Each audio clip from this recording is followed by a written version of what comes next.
Hey everyone, John here! And in the past, we've looked at consoles that had their online taken from them and found ways to give them back, like the Wii and DS with WiiFi and the Wii U and 3DS with Pretendo.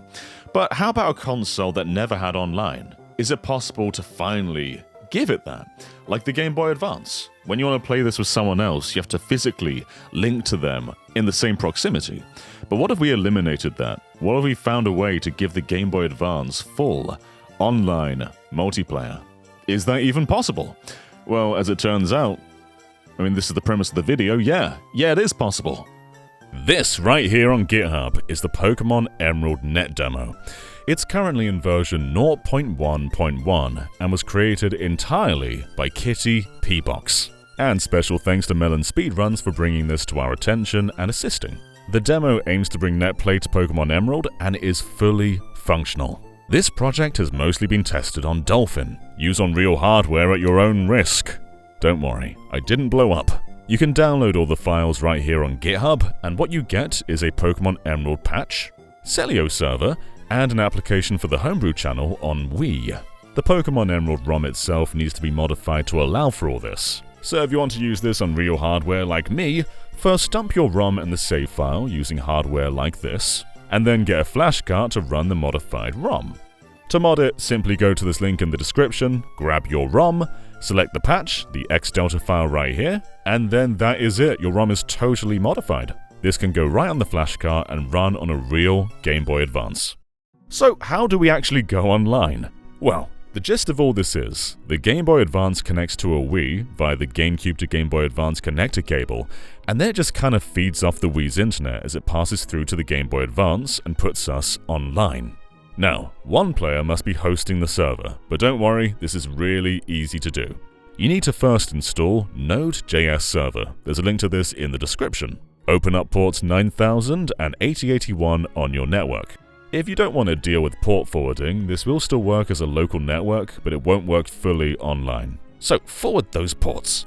And then simply go to the folder where Celio server is located, and assuming you're on Windows, open celioserver-win.exe. This opens up the server and gives you the address for everyone to connect to. So now anyone can go to this address on their Wii.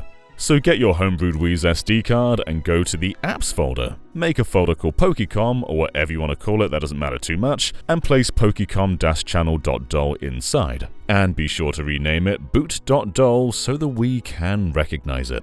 Then when the SD card's in your Wii, this should appear in the homebrew channel. There is a default IP address right there, but if that's different to the one that appears in command prompt, then simply change it down here, and you should be totally fine to connect.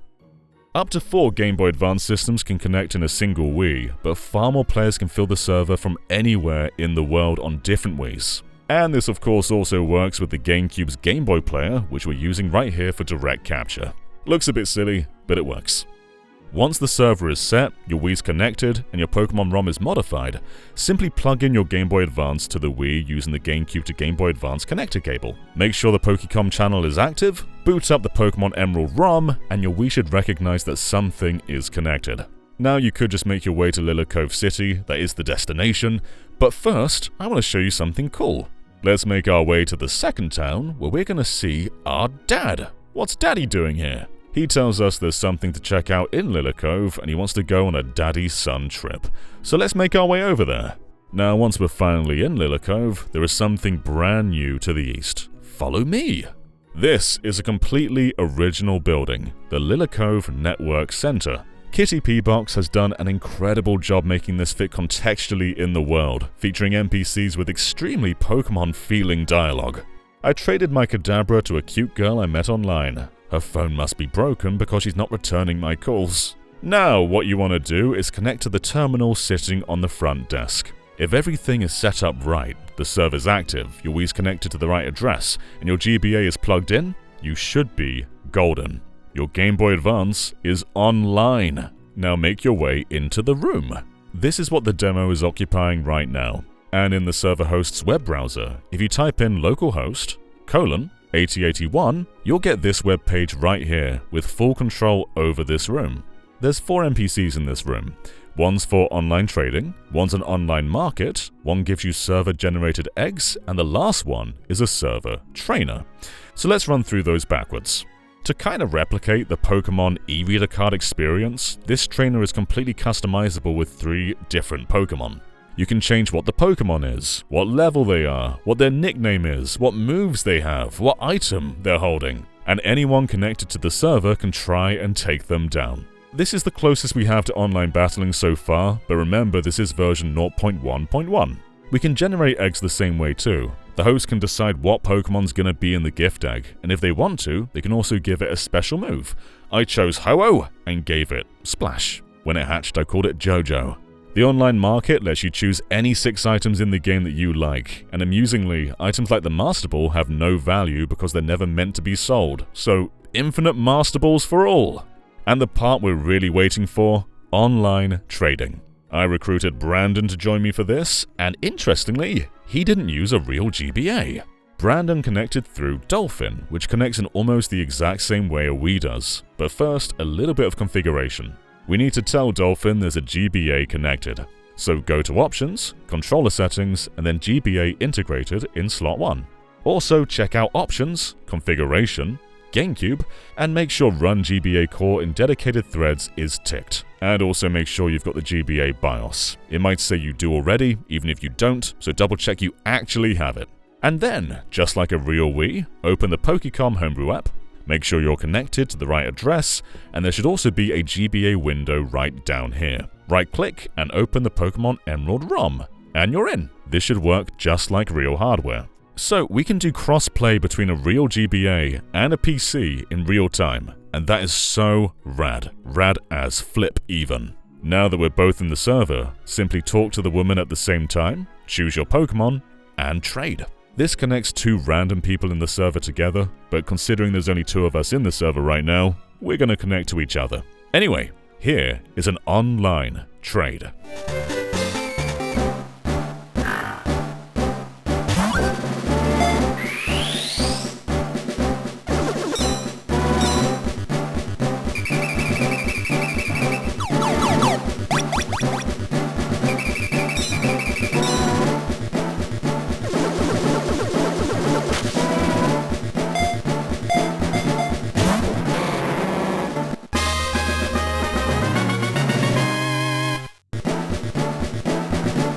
Then we decided to catch a fresh Pokemon for each other. I caught a Wingull and called it PlayStation because there's not enough characters for the full PlayStation, and Brandon traded me a Shuppet named Carl's Jr.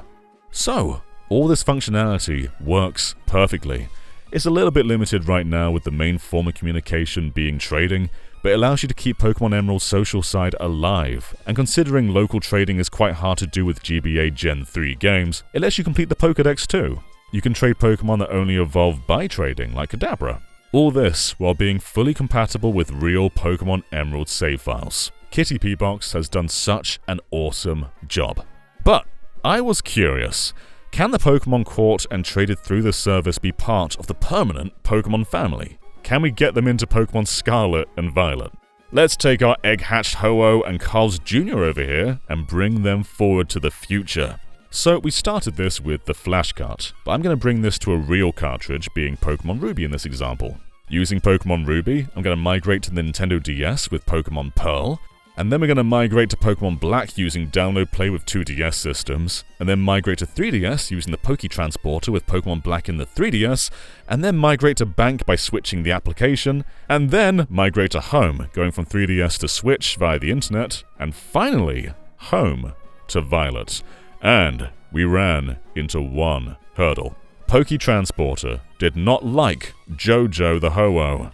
Despite the egg being fully created in-game through in-game code, he is still not an authentic Pokemon. He is not allowed in.